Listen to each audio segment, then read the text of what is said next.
Hi friends, welcome to Remachha YouTube channel. ఆస్ట్రేలియాతో జరగబోయే తొలి టెస్ట్లో మన టీమిండియా జట్టులో వచ్చేసరికి 5 భారీ మార్పులు అయితే చోటు చేసుకోబోతున్నాయి. ఈ 5 మార్పులు చేయడంతో ప్లేయింగ్ లెవెన్లో అయితే కొన్ని మార్పులు అయితే ఉండబోతున్నాయి. ప్లేయింగ్ లెవెన్ విషయాల గురించి, అదేవిధంగా 5 మార్పులు ఏంటి అనే వాటి గురించి పూర్తి డీటెయిల్ తెలుసుకునే ముందు మా ఛానల్ అయితే సబ్స్క్రైబ్ చేసుకోండి. పక్కన ఉన్న బెల్ ఐకాన్ మాత్రం అయితే క్లిక్ చేసి పెట్టుకోండి. ఫర్దర్గా మేము వీడియోలో అప్లోడ్ చేసినా మీకు నోటిఫికేషన్ వస్తుంది. మరి టీమిండియా వచ్చేసరికి బోర్డర్ గవస్కర్ ట్రోఫీలో ఆస్ట్రేలియాతోనే 5 మ్యాచ్ల టెస్ట్ సిరీస్ అయితే ఆడనుంది. టెస్ట్ సిరీస్ వచ్చేసరికి నవంబర్ 22 నుంచి అయితే తొలి టెస్ట్ అయితే ప్రారంభమవుతుంది. తొలి టెస్ట్ వచ్చేసరికి పెర్త్ వేదికగా అయితే జరగబోతుంది. ఉదయం 7:35 అయితే ఈ మ్యాచ్ అయితే ప్రారంభం కాబోతుంది. తొలి టెస్టు ప్రారంభానికి ముందు మాత్రమైతే టీమిండియాకి అయితే చాలా భారీ దెబ్బలు అయితే తగిలాయని చెప్పుకోవచ్చు. స్టార్ ఆటగాళ్ళైన కేఎల్ రాహుల్, సర్ఫరాజ్ ఖాన్, అదేవిధంగా శుభ్మన్ గిల్ వంటి ప్లేయర్స్కి అయితే గాయాలు అవ్వడం జరిగింది. అదేవిధంగా తొలి టెస్టుకు వచ్చేసరికి మన టీమిండియా కెప్టెన్ రోహిత్ శర్మ మాత్రమైతే దూరం అవ్వడం జరిగింది. తొలి టెస్టుకు ముందు అయితే టీమిండియాకి అయితే భారీ షాక్లు వరుసగా అయితే తగులుతూనే ఉన్నాయని చెప్పుకోవచ్చు. అయితే తొలి టెస్టు ముందు వచ్చేసరికి టీమిండియాలో 5 మార్పులు అయితే చోటు చేసుకునే అవకాశం అయితే క్లియర్ కట్గా అయితే కనిపిస్తున్నాయి. మొట్టమొదటిగా చూసుకుంటే కెప్టెన్స్ విషయంలో ఫుల్ క్లారిటీ అయితే రాబోతుంది.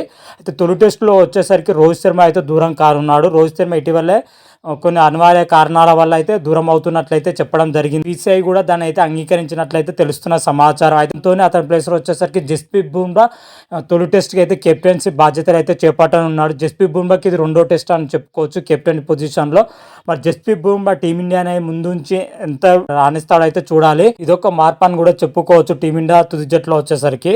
అదేవిధంగా 2వ మార్పు వచ్చేసరికి మన టీమిండియా కెప్టెన్ రోహిత్ శర్మ తొలి టెస్ట్కు మ్యాచ్ దూరం అవడంతో అతని ప్లేస్లో వచ్చేసరికి ఎవరిని తీసుకోవాలనేది అయితే టీమిండియా మేనేజ్మెంట్ ఉన్న పెను సవాల్ అని చెప్పుకోవచ్చు. ఒక ప్లేస్ గురించి అయితే 2 ప్లేయర్లు అయితే ఉండడం జరిగింది. కేఎల్ రాహుల్తో పాటు అభిమన్యు ఈశ్వర్ అయితే ఉండడం జరిగింది. కాకపోతే భారత్ ఏ తరపున అభిమన్యు ఈశ్వరన్ మాత్రమే అనుకున్నంత స్థాయిలో రాణించలేకపోయాడు. పూర్తి నిరాశపరచాలని చెప్పుకోవచ్చు. అతన్ని అయితే పక్కన పెట్టే అవకాశం అయితే కనిపిస్తుంది. అయితే కేఎల్ రాహుల్ తీసుకోవాలని అయితే టీమిండియా మేనేజ్మెంట్ అయితే ఆలోచిస్తుంది. కాకపోతే రీసెంట్గా జరిగిన ప్రాక్టీస్ మ్యాచ్లో మన కేఎల్ రాహుల్కి అయితే స్వల్ప గాయం అయితే అవ్వడం జరిగింది. గాయం తీవ్రత ఎలా ఉంది, ఏ విధంగా ఉంది అయితే బీసీ అయితే ప్రకటించలేదు.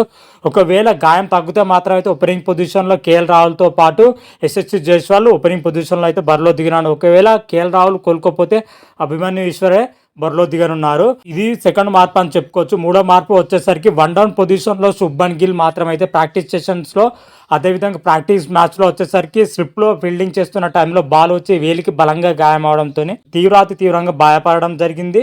అదేవిధంగా రక్తం కూడా ఎక్కువ కారినట్లయితే చెప్పడం జరిగింది. అదేవిధంగా దాన్ని స్కానింగ్ చేస్తే కొన్ని రోజుల పాటు అయితే రెస్ట్ తీసుకోవాలని అయితే వైద్యులు అయితే సూచించడం జరిగింది. దాంతో తొలి టెస్ట్కి అయితే శుభ్మన్ గిల్ అయితే దూరం అయ్యాడని అయితే ఇప్పటికీ అఫీషియల్గా అయితే మనకు వినిపిస్తున్న సమాచారం. అయితే 1 డౌన్గా శుభ్మన్ గిల్ దూరం అవడంతో అతని ప్లేస్లో వచ్చేసరికి విరాట్ కోహ్లీ 1 డౌన్ దించుతారా లేదా వేరొక ప్లేయర్ని తీసుకుంటారని అయితే ఇప్పుడు టీమిండియా ముందున్న సవాల్ అని చెప్పుకోవచ్చు. మనకు అందుతున్న సమాచారం ప్రకారం అయితే శుభ్మన్ గిల్ ప్లేస్లో వచ్చేసరికి ధ్రువ్ జురేల్ను తీసుకునే అవకాశం ఉన్నట్లు అయితే తెలుస్తుంది. మరి ఇంకో ఆప్షన్ కూడా ఉండడం జరిగింది. దేవదత్ పడికల్ కూడా 1 డౌన్గా ఆడించాలని అయితే టీమిండియా మేనేజ్మెంట్ అయితే చూస్తుంది. ఇప్పటికే ఇండియా ఏ సిరీస్ కంప్లీట్ అయినా కానీ దేవదత్ పడికల్ అయితే ఆస్ట్రేలియాలోనే ఉన్నాడు.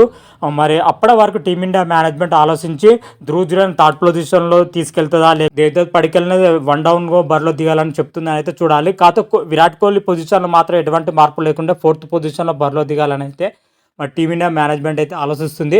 ఎక్కువ అంటే దేవదత్ పడికల్ వచ్చే అవకాశం అయితే కనిపిస్తున్నట్లయితే తెలుస్తుంది. మరి చూడాలి, ఈ మార్పులో కొంచెం అయితే కన్ఫ్యూజింగ్గా ఉంది. మరి ఇప్పుడు మనకైతే మరికొద్ది రోజులైతే దీనిపైన అయితే క్లారిటీ వచ్చే అవకాశం అయితే కనిపిస్తుంది. టీమిండియా బ్యాటింగ్ ఆర్డర్లో పూర్తిగా డిఫరెంట్గా అయిపోయే అవకాశాలు అయితే కనిపిస్తున్నాయి. ఓపెనింగ్ యశస్వి జైస్వాల్తో కేఎల్ రాహుల్ బరిలో దిగడం, అదేవిధంగా 1 డౌన్గా వచ్చేసరికి ధ్రువ్ జురేల్, దేవదత్ పడికల్ ఒకరు రావడం, ఆ తర్వాత 4th పొజిషన్లో విరాట్ కోహ్లీ రావడం, ఆ తర్వాత చూసుకుంటే రిషబ్ పంత్ బ్యాటింగ్ ఆర్డర్ అయితే చూడబోతుంది. మరి ఇన్ని మార్పులతో టీమిండియా కొత్త బ్యాటింగ్ ఆర్డర్లో మరి ఇలా రాణిస్తా, ఏ విధంగా రాణిస్తా అయితే చూడాలి. పెర్త్ టెస్ట్లో వచ్చేసరికి నితీష్ కుమార్ రెడ్డి, అదేవిధంగా హర్షిత్ రాణాలు తీసుకోవాలని అయితే టీమిండియా మేనేజ్మెంట్ అయితే చూస్తుంది. కన్ఫామ్గా నితీష్ కుమార్ రెడ్డి మాత్రం అయితే ఆల్రౌండర్ పొజిషన్లో బరిలో దిగే అవకాశం అయితే క్లియర్ కట్గా అయితే కనిపిస్తుంది. ఎందుకంటే ఆస్ట్రేలియా పిచ్లు వచ్చేసరికి పేస్ విభాగం చెందిన పిచ్లు కాబట్టి నితీష్ కుమార్ రెడ్డి పర్ఫెక్ట్గా సెట్ అవుతారు. అతను తీసుకునే అవకాశం అయితే కనిపిస్తుంది. అతనితో పాటు హర్షిత్ రాణాను తీసుకుంటారా లేదా అన్నది అయితే క్లారిటీ అయితే లేదు. కాకపోతే తీసుకునే అవకాశం అయితే కనిపిస్తుంది. ఒక స్పిన్నర్తోనే 4 పేసర్లతోనే టీమిండియా బరిలో దిగాలనే చూస్తుంది. మరి చూద్దాం టీమిండియా ఇదే రేంజ్లో దిగుతుందా లేదా అయితే చూడాలి. ఓవరాల్గా చూసుకుంటే బ్యాటింగ్ ఆర్డర్లో అదే అదేవిధంగా ఓపెనింగ్ పొజిషన్లో అదేవిధంగా బౌలింగ్ పొజిషన్ ఇన్ని మార్పులతోని చేసినప్పుడు మన టీమిండియా తొలి టెస్ట్లో వచ్చేసరికి ప్లేయింగ్ లెవెన్లో భారీ మార్పులు అయితే చోటు చేసుకునే అవకాశం అయితే కనిపిస్తుంది. ఓవరాల్గా తొలి టెస్ట్లో మాత్రమైతే టీమిండియా బ్యాటింగ్ ఆర్డర్ అదేవిధంగా బౌలింగ్ ఆర్డర్ మాత్రమైతే ఈ విధంగానే ఉండబోతుంది.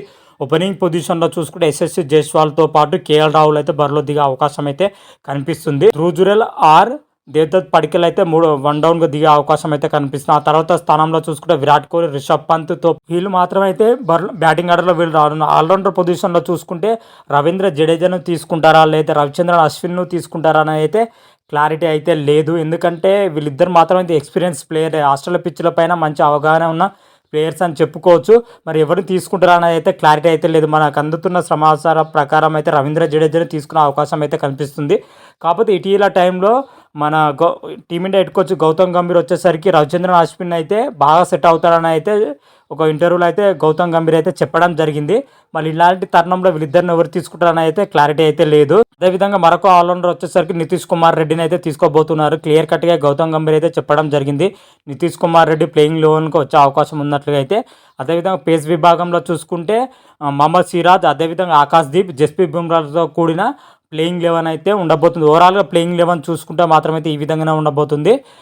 యశస్వి జైస్వాల్, కేఎల్ రాహుల్, ధ్రువ్ జురెల్ ఆర్ దేవదత్ పడికల్, విరాట్ కోహ్లీ, రిషబ్ పంత్, రవీంద్ర జడేజా, నితీష్ కుమార్ రెడ్డి, ఆకాశ్దీప్, మహమ్మద్ సిరాజ్, జస్ప్రీత్ బుమ్రాతో కూడిన ప్లేయింగ్ 11 అయితే తొలి టెస్ట్లో అయితే టీమిండియా అయితే బరిలో దిగబోతుంది. భారీ మార్పులతో ప్లేయింగ్ 11 అయితే ఈ విధంగా ఉండబోతున్నట్టయితే తెలుస్తుంది. మరి ఈ ప్లేయింగ్ 11తో టీమిండియా ఆస్ట్రేలియాను ఎదుర్కొని తొలి టెస్ట్లో గెలుస్తుందా లేదా అనేది అయితే మరికొద్ది రోజుల వరకు అయితే వెయిట్ చేయాల్సిందే.